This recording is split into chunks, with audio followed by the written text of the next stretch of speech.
Sean bienvenidos, este video está dirigido a noveno y primer año de bachillerato. Recuerden que estamos estudiando la materia de Ciencias de la Computación y este contenido será impartido en la semana 6 de estudio, que va desde el lunes 23 de febrero hasta el viernes 27 de febrero. Cabe recalcar que esta es la tercera vez que grabo este video. No sé por qué razón me ha estado fallando el equipo. Ya casi finalizaba las dos primeras grabaciones y me dio un fallo. Y no me gusta estar editando videos porque me toma más tiempo. Entonces mejor hago el video en una sola toma.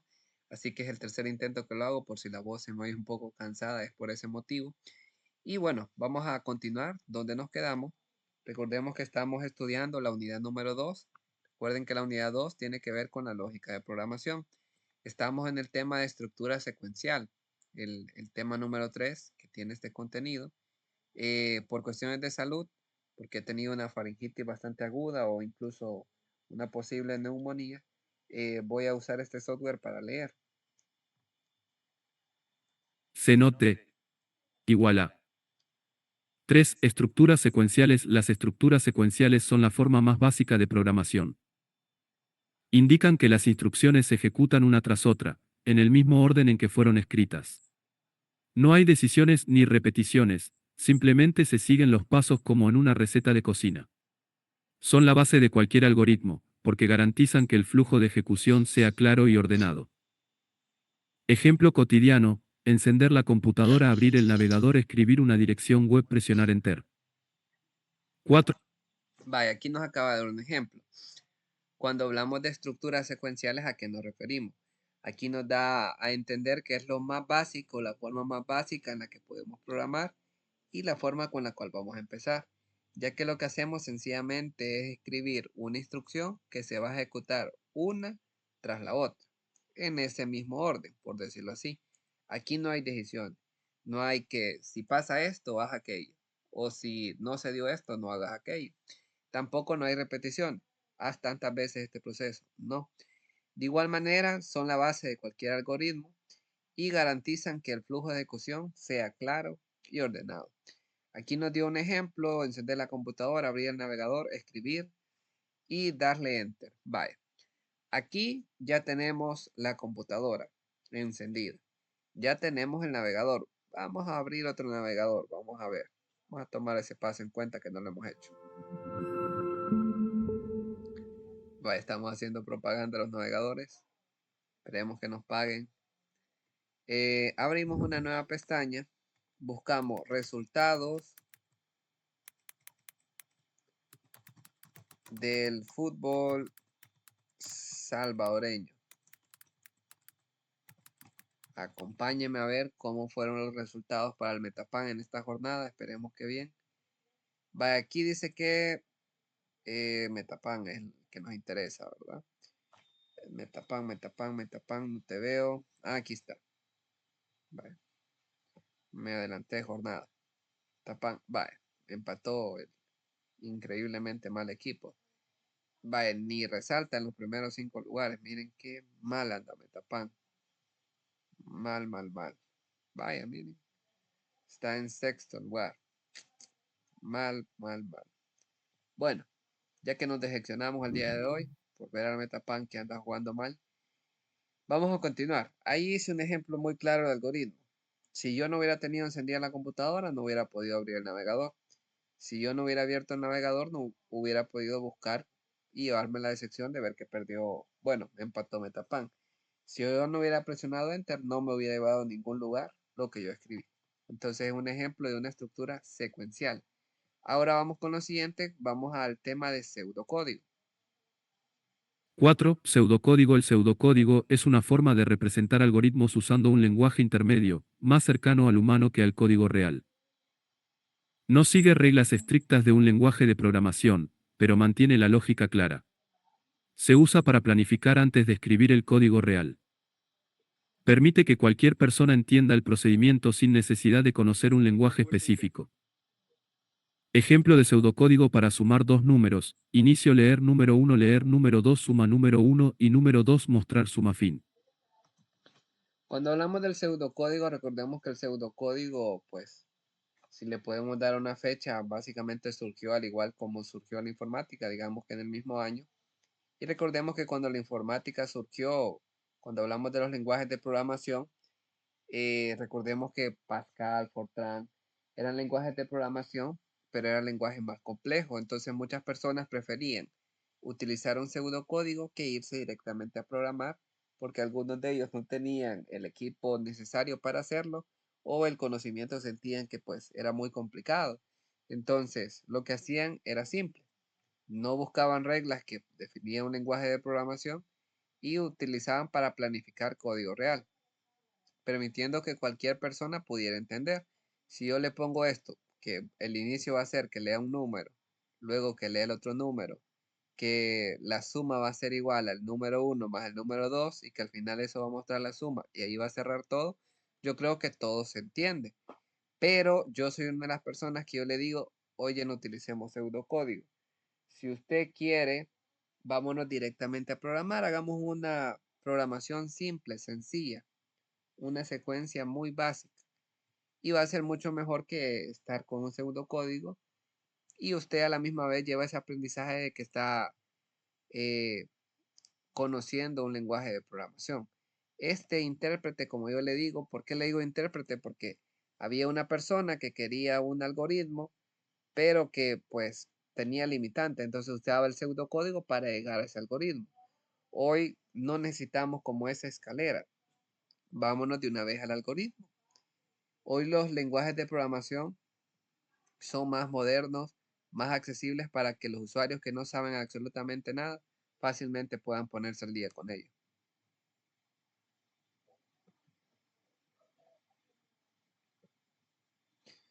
Estamos teniendo fallas técnicas para que lean, pero no se preocupen ahorita, solucionamos.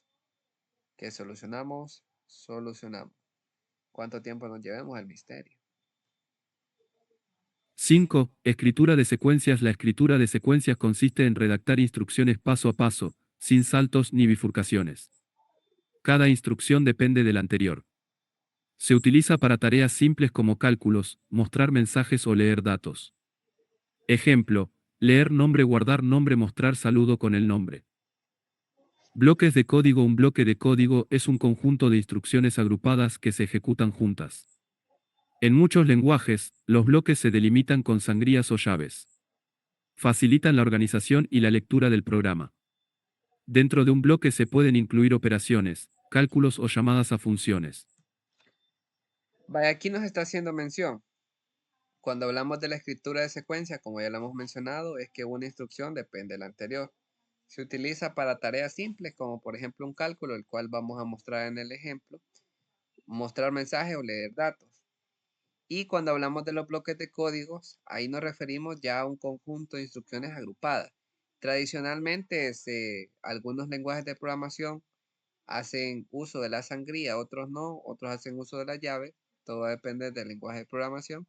Lo que sí es universal, por decirlo así, que va a facilitar la organización y la lectura del programa. En un bloque de código, que es lo común que se incluya, operaciones, cálculos, llamadas o funciones, es lo más común. Aquí tenemos un bloque de código, el cual lo vamos a programar en lo que ya conocemos en el Visual Studio. No es el único software para hacer esto, pero es el que tengo a la mano.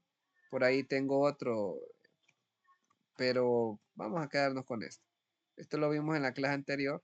Vamos a crear un nuevo archivo. Vamos a elegir que sea en Python. Permítame que ya. Vamos a, aquí era, perdón. Ahí buscamos Python. Python, ahí está. Vaya, una vez habiendo seleccionado, aquí empezamos a escribir. Recuerde que al inicio aquí solo es un comentario. ¿Qué es un comentario? Es algo que el programa va a ignorar totalmente. O sea, él le va a dar lo mismo que usted ponga una incoherencia, él no le va a tomar en cuenta. Por ejemplo, si yo pongo esto, él ni cuenta se va a dar, porque es algo que él no toma en cuenta. ¿Quién debe tomar en cuenta los comentarios? Más que todo esto es uno mismo, ¿sí? Porque uno mismo, muchas veces uno programa y olvida las cosas. O sea, también uno que ve infinitos códigos, por decirle así, en el año. Entonces, es muy común que uno olvide algo que ha hecho. Le voy a poner un ejemplo simple. Como cuando usted entrega una tarea, un trabajo escrito, que usted a veces se queda y yo escribí esto. Entonces, lo mismo le pasa al programador. El programador muchas veces pasa tanto tiempo para que vea nuevamente su propio código que él se quede y yo hice esto. Entonces, como les repito, los comentarios muchas veces son para uno mismo o para otra persona que va a utilizar nuestro código o lo va a supervisar, mejorar, por decirlo así. Entonces, para esas personas más que todo son los comentarios. Es una buena práctica como programadores que debemos de seguir, por supuesto. Bien, ya voy a ir explicando el código, no se preocupe. Ahorita voy a terminar de escribirlo para que tenga mejor conocimiento. Recuerde que el escribir el código es parte de aprender. Si usted ve cómo alguien toca una guitarra magistralmente y usted dice, ah, él lo hizo ver muy fácil, ¿qué tan difícil puede ser tocar una guitarra? Y usted dice, no necesito practicar, con solo ver ya sé cómo se toca. Y un día viene y agarra la guitarra y no tocó nada igual, sino que muy mal, es por la falta de práctica.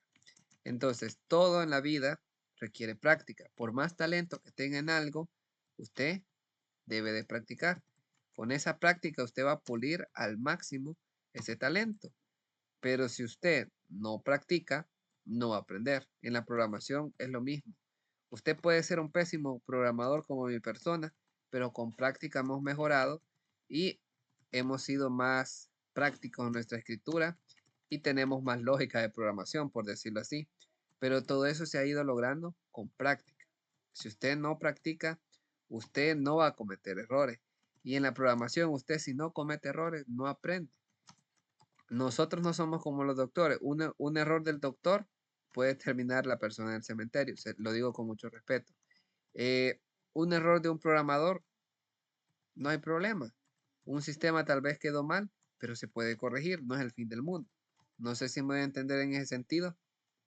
Entonces, para aprender, muchas veces, más en el caso de la programación, hay que equivocarse. Aquí ya hemos escrito los comentarios. Yo creé una variable que se llama número 1. Recuerden que es del tipo numérico, por eso pongo la palabra int. El input significa que la persona va a ingresar el primer número. Él va a ingresar el primer número. No, yo no sé qué número va a ingresar porque la persona lo va a elegir. Y hago lo mismo para el número 2 y luego realizo una operación. Voy a crear una operación que yo la llamo suma y lo que hago es obtener el resultado que aparece acá y sumar el resultado que aparece acá. Al final yo muestro un mensaje, la suma de los dos números es, y muestro el resultado que se dé de esas dos sumas. Bien, voy a agrandar esta pestaña. Ya tengo el código hecho, lo voy a guardar, le voy a poner un nombre, le vamos a poner, creo que ya tengo uno que se llama, le vamos a poner clase 2. Eh, recomendación es que todo vaya junto, no sé por qué se lo dejé separado. Ok, lo guardo, ya está guardado, cierro el anterior y me voy a venir, lo voy a poner aquí quizás, lo voy a ejecutar. Ahí le damos y aquí se ejecutó. Ahí me dice ingresa el primer número. Pongamos mi número favorito, número 7. Ok, me dice ingresa el segundo número. Pongamos cuando cumplo años. Le damos otra vez enter. Y aquí me dice la suma de los dos números es 12. Efectivamente, al sumar 7 y 5 es 12. Y ahí vemos que mi programa se ha ejecutado con éxito. Aquí escribí mal un comando, perdón. Sí, era lógico que me tenía que dar error. Ahí ejecuté mal el comando. Vaya, hemos visto cómo se hace un código. El código que estaba ahí lo hemos diseñado de una manera sencilla. Vamos a leer un poco más. Vamos a actualizar. Recuerde que para que lea donde yo quiero, tengo que actualizar antes. Comentarios. El programa sigue una secuencia lineal, leer, calcular, mostrar. No hay condiciones, if, ni repeticiones, while o for. Todo se ejecuta en orden, como un bloque de instrucciones. Resumen: para transcribir las estructuras secuenciales son la base de la programación, las instrucciones se ejecutan una tras otra en orden. El pseudocódigo permite representar algoritmos de manera clara y entendible antes de escribir el código real. La escritura de secuencias consiste en redactar pasos lineales sin decisiones ni repeticiones. Los bloques de código agrupan instrucciones para organizarlas y ejecutarlas juntas. Estos conceptos son esenciales para comprender cómo funciona el flujo básico de un programa y permiten construir algoritmos simples y ordenados. Preguntas 1. ¿Qué Vaya, aquí vamos a hacer una pequeña pausa.